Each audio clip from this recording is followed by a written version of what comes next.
So mga boss, ito na naman yung ginagawa natin, pick up truck Chevrolet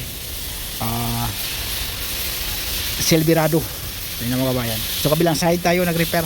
So bago yung dalawang pintuan, tapos repair yung pinakakuha niya, kaha. Fender bago, repair yung bumper.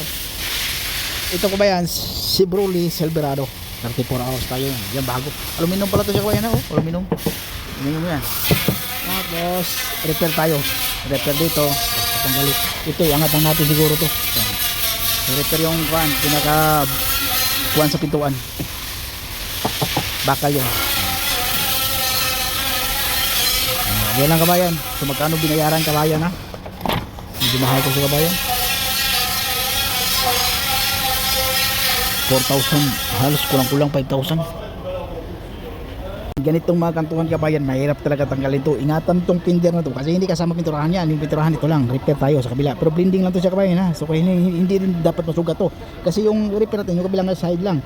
Bali dito, clear lang to siya. Walang pintura. So kailangan ingatan mo rin tong mga labi-labi dito. Kailangan dito pintura, ingatan mo yan.